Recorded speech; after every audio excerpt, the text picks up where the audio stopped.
Creo que a veces es importante romper lo que es la visión típica o prototípica, lo que uno se acaba imaginando siempre lo que es una vivienda sustentable. La gente normalmente la asocia con pues, construcciones que tienen o gran cantidad de paneles solares o sistemas de captación de agua de lluvia y reciclamiento o calentadores de agua, en fin, o sea, toda esta parte de, llamémosle, ecotecnias o sistemas activos de aprovechamiento tanto energético como hídrico. Y por supuesto, eso es parte de una vivienda sustentable, pero no es necesariamente lo central.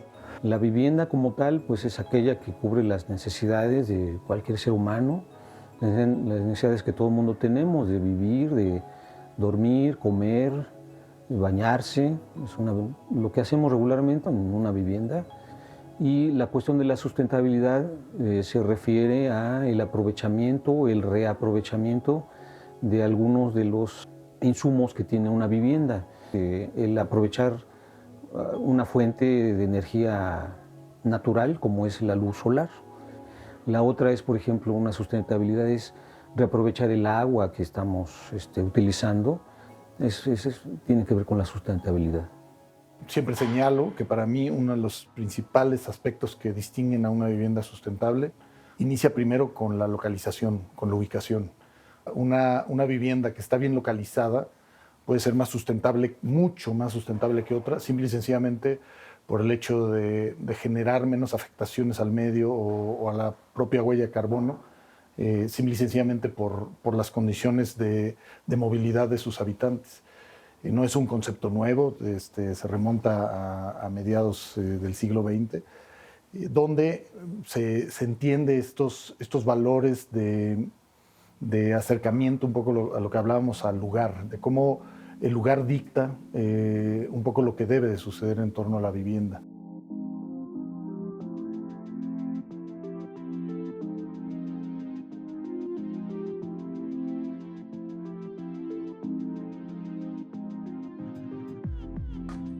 De tiempos muy, muy remotos, vamos, ya los romanos manejaban conceptos como orientaciones obviamente adecuadas, manejaban el concepto, por poner un ejemplo, de captación de agua de lluvia. Ellos inventaron básicamente la captación de agua de lluvia a través de los patios que se denominaban el impluvium, que digamos todos los cauces de captura de agua de lluvia se concentraban en un aljibe al centro del patio.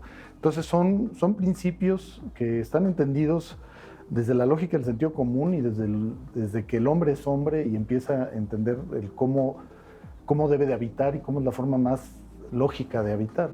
Un primer problema de nuestra ciudad, particularmente Ciudad de México, es que en los últimos años la mancha urbana creció al triple de velocidad de lo que crecía la población. Quiere decir que básicamente para cubrir las mismas necesidades de población ocupábamos mayor cantidad de suelo con todas las afectaciones que esto implica. Hay que empezar a revertir ese fenómeno, ¿no? Eso es algo que hay que iniciar, ¿no? Y esa es la mejor forma de hacer vivienda sustentable.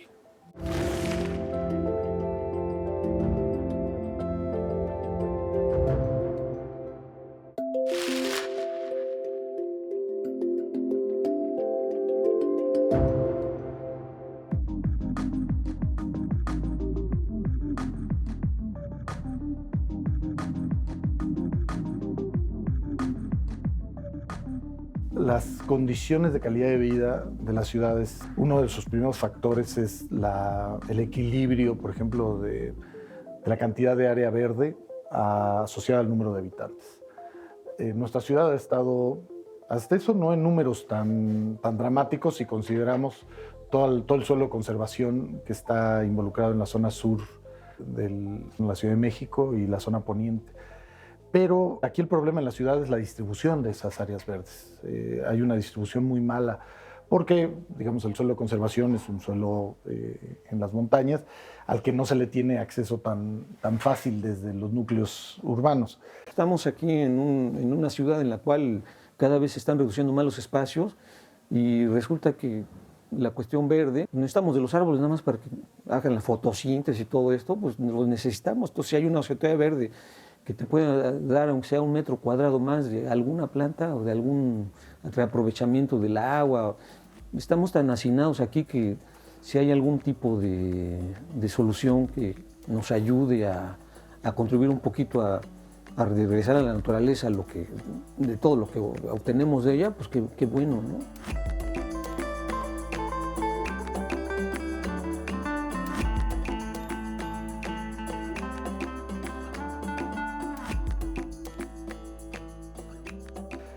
Por supuesto, la presencia de vegetación pues, siempre será importante, la oxigenación que se produce y también, de alguna manera, el aporte a calidad de niveles de humedad y también de apreciación personal de calidad de vida, pues por supuesto que son bienvenidas.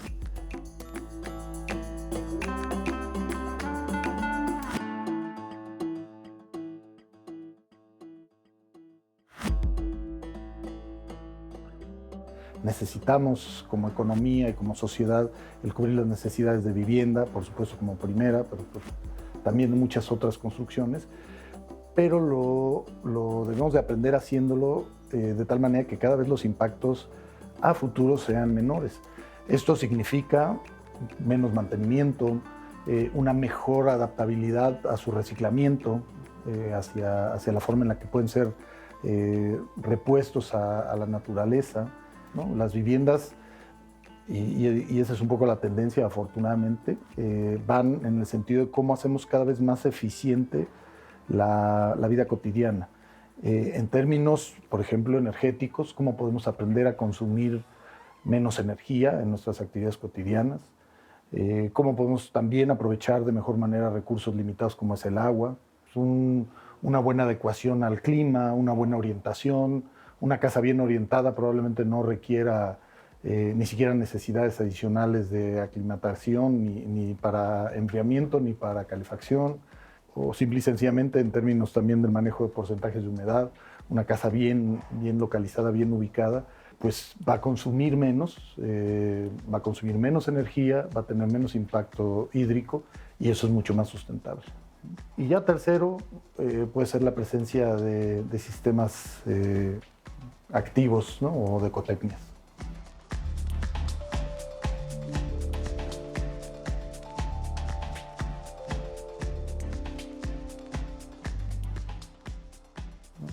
Hoy tenemos otro proyecto de una vivienda industrializada, sustentable, de hecho así le llamamos, el BIS, que básicamente lo que busca es comprender los cambios también que se están generando en las dinámicas poblacionales, sobre todo en cómo se están modificando las estructuras familiares, donde hoy cada vez hay más gente soltera, cada vez hay más gente sola, cada vez hay, digamos, mayor número de familias con menos componentes, sin hijos, y que sus necesidades de vivienda son diferentes. Y esto asociado al hecho de que también en las ciudades, ¿no? Que es donde se requiere la vivienda, pues cada vez la carencia de suelo es mayor, es más alta. Entonces, el estudio se centra en ver cómo a través de modelos muy compactos de vivienda, pero muy sustentables, muy dignos, podemos lograr tener viviendas para una o dos personas que sean también muy eficientes en términos de el manejo de su energía, de su manejo hídrico, pero sobre todo también de su manejo espacial, de su huella en el espacio y el manejo de los materiales. Buscamos que las nuevas generaciones, sobre todo de nivel licenciatura, se puedan acercar a estos temas para despertar el interés por un lado, pero también empezar a generar capital humano que pueda atender estos temas que sabemos que son relevantes y que cada vez van a tener un peso específico mayor, tanto en la industria de la construcción como en el interés nacional.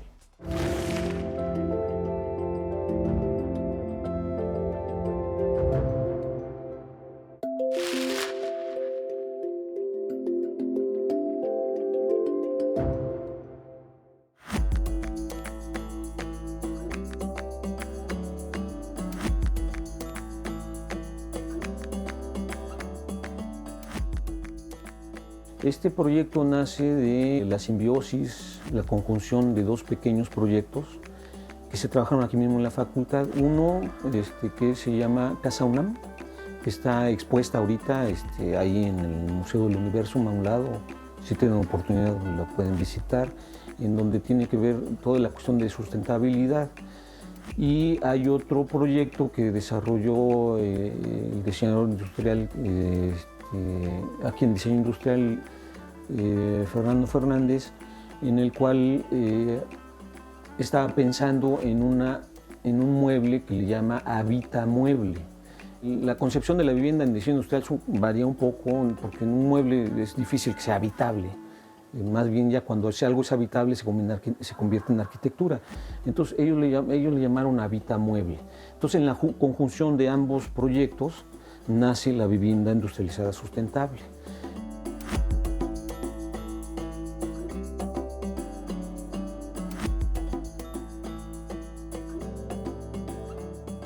Entonces el prototipo lo concluimos hace aproximadamente 7 meses. Estamos en la fase de pruebas, también en la fase de socialización con encuestas. Eso es una vivienda industrializada sustentable. La cuestión de la vivienda tiene que ver con lo que te comentaba, es la que cumple con todos los requerimientos de habitabilidad de una persona. La industrialización tiene que ver con la cuestión de mandar a hacer esta vivienda, no hacerla de la manera tradicional, sino mandarla a una línea de producción e industrializarla.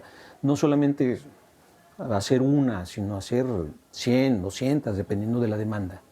Y la sustentabilidad tiene que ver con la cuestión del reaprovechamiento de los recursos naturales que tenemos a nuestra disposición en donde esté la casa ubicada, por supuesto. De ancho mide 2,55 y de largo mide 5,65.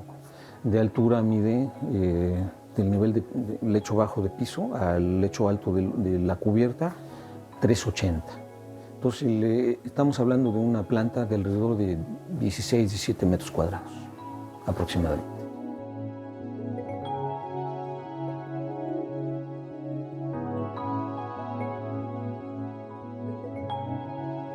Básicamente lo que se busca es tener un laboratorio que combine, normalmente los laboratorios técnicos sobre todo están impulsados a dos cosas. Primero, digamos, a la investigación pura, pero sobre todo a la investigación pura muy particularizada en ciertos temas. Es decir, hay laboratorios, por decir algo, no sé, en mecánica de suelos o en comportamiento hídrico, y cada uno tiene sus nichos. Soluciones muy sencillas pueden ser altamente beneficiosas para la población y pues que ojalá esto coadyuve a quitarnos un poco la idea de que una vivienda sustentable requiere una gran inversión. Una vivienda sustentable, antes que nada, requiere un buen diseño. Y estos principios son los que finalmente van a pues, ayudarnos a construir o a preservar, cuando menos, las condiciones a las nuevas generaciones. Y esa sería mi conclusión.